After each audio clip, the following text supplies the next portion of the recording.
Membahas ini bergabung bersama kita anggota DPD RI asal Bali yang juga sekaligus mantan kader Partai Demokrat IGD Pasek Suardika. Pak Pasek bersama saya Riko, jelas mendengar suara saya? Jelas. Pak Pasek, Bang Riko. Ya, Pak Pasek, Anda menganggap ini adalah tamparan keras untuk Partai Demokrat. Mengapa begitu? Ya, saya kira sederhana lah. Siapapun partai kalau kadernya kena masalah pasti itu adalah tamparan yang keras. Apalagi dalam posisi ini saya melihat memang menjadi sangat luar biasa khususnya bagi Dapil Bali di Partai Demokrat. Dua-duanya jatah kursi Partai Demokrat dari 9 kursi itu ternyata dua-duanya kena kasus tindak pidana korupsi. Saya kira ini kan sangat, siapapun dia pasti sangat tertampar lah. Baik, Pak Pasek, mereka yang tertangkap oleh KPK ada di posisi kunci di DPP. Kita tahu Pak Anas Urbaningrum, Ketua Umum, Pak Nazarudin, Bendahara, sekarang Wakil Bendahara. Nah, waktu itu Anda ada di partai ketika mereka-mereka yang ditangkap KPK. Nah, sekarang menurut Anda apakah dejavu, apakah reaksi partai sudah tepat? Kemarin Anda juga mendengar keterangan dari Partai Demokrat? Ya, saya kira masing-masing partai punya cara masing-masing ya. Hanya terus terang saja, saya sebagai orang yang dulu ada di Partai Demokrat dan ketika pemilu yang lalu juga memilih wakil saya yang di tingkat nasional juga dari Partai Demokrat, meskipun saya maju DPD, tapi saya waktu itu memilih wakil saya dari Partai Demokrat. Sekarang ini wakil dari Bali ini menjadi korban. Karena dari 9 kursi praktis hanya 7 yang efektif. 1 kursi sudah tidak bisa bergerak sejak kasus Jerwacik. Sekarang lagi karena ada OTT tidak bergerak. Karena itu terus terang saja ini kerugian yang besar. Itu yang pertama. Yang kedua, saya melihat pola ini harus ada yang bertanggung jawab. Dan saya kira yang paling pas bertanggung jawab adalah sistem rekrutmen yang dilakukan DPP yang tidak begitu pas. Kenapa sistem rekrutmennya, Pak? Karena bagaimana mungkin Pak Putu Sudiartan ini kan teman saya. Tetapi dia baru masuk Demokrat ketika menjelang DCT.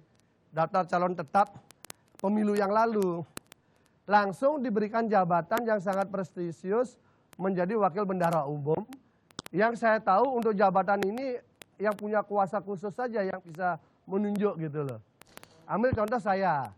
Saya dulu masuk Demokrat 2004 dimulai dari wakil ketua tim kampanye SBJK. Lalu menjadi ketua Dewan Pakar DPD Partai Demokrat Bali.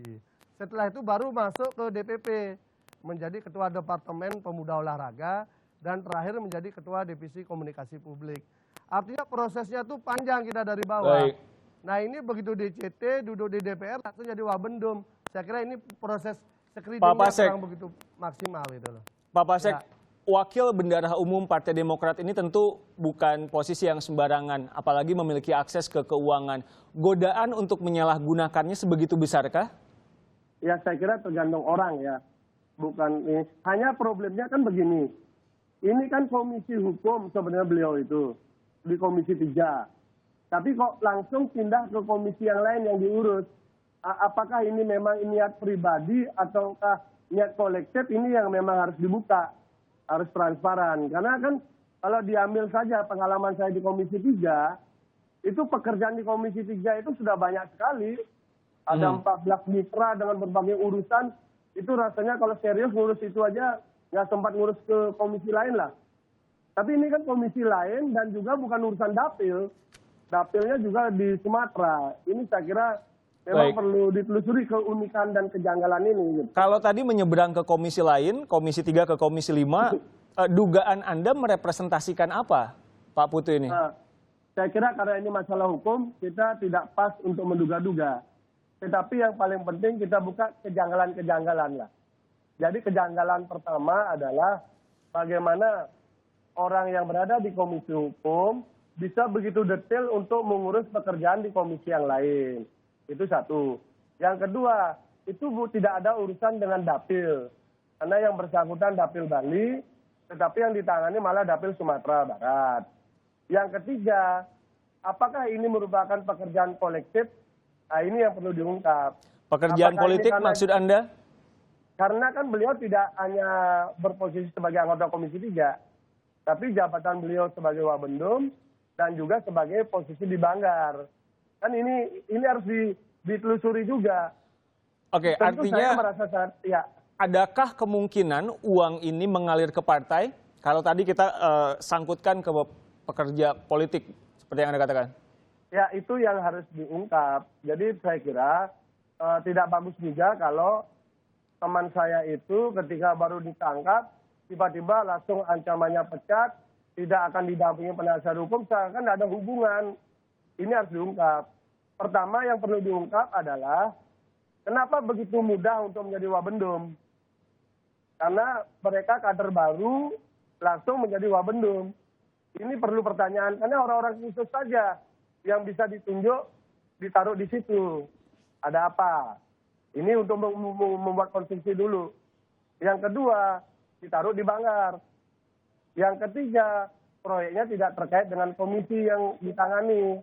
Nah, hal-hal ini yang harus kita ungkap dengan baik, tanpa harus berpraduga yang negatif. Tetapi rasional saja gitu loh. Kejanggalan-kejanggalan, keunikan-keunikan, ini harus kita buka dengan jujur. Tidak mudah. Saya sendiri jadi kader Demokrat itu dulu, untuk dapat posisi itu lama. Ini langsung. Berarti ada proses instan. Proses Dan instan hanya maksud orang-orang Anda tertentu adalah? di partai. Ya, proses instan itu artinya begini. Hanya orang-orang tertentu yang bisa menempatkan beliau di tempat tertentu yang sangat bagus itu gitu ya. Siapa itu ya tinggal ditelusuri. Pak Pasek, Anda pernah ada di Partai Demokrat, pernah juga ada di Komisi 3. Ya. Ungkapan yang mengatakan bahwa menjadi anggota DPR itu butuh uang banyak. Betul kan? Tergantung cara kita berkampanye. Jadi kalau kita berkampanye terlalu banyak bicara soal uang, maka yang kita keluar uang. Tapi kalau kita bicara soal peluang dan pemikiran, maka saya kira tidak. Harus Saya adakah kira dana tidak sumbangan semua, ke partai, Pak? Kalau sumbangan partai saya kira kewajiban ya. Justru kalau ada kader partai tidak nyumbang ke partai, ya itu keterlaluan. Apalagi sudah duduk di DPR. Yang jadi masalah adalah apabila kader partai ditugaskan khusus untuk cari uang dengan cara tidak benar untuk kegiatan partai, itu yang tidak benar. Baik, selama ini sih seperti apa yang Anda rasakan? Kalau saya kira dulu bagus. Jadi misalnya kami di DPR, waktu dulu masih di DPR, kami tiap bulan dipotong gaji dan itu wajar. Kemudian setiap ada kegiatan kami juga dimintakan untuk menyumbang, itu wajar. Sehingga Baik. saya kira dalam konteks ini tidak masalah. Yang tidak wajar adalah ketika orang diberikan jabatan di jabatan tertentu dengan cara instan, dikasih jabatan basah di Pak DPR, Pasek. kemudian dikasih tugas-tugas pekerjaan lain gitu loh. Baik, Pak Pasek tahan dulu, Ya. kita akan kembali usai jeda. Kami juga tengah Baik. menghubungi Wasekjen Partai Demokrat, Didi Irawadi, dan Ruhut Sitompul, politisi dari Partai Demokrat, tetap bersama kami di Kompas Petang.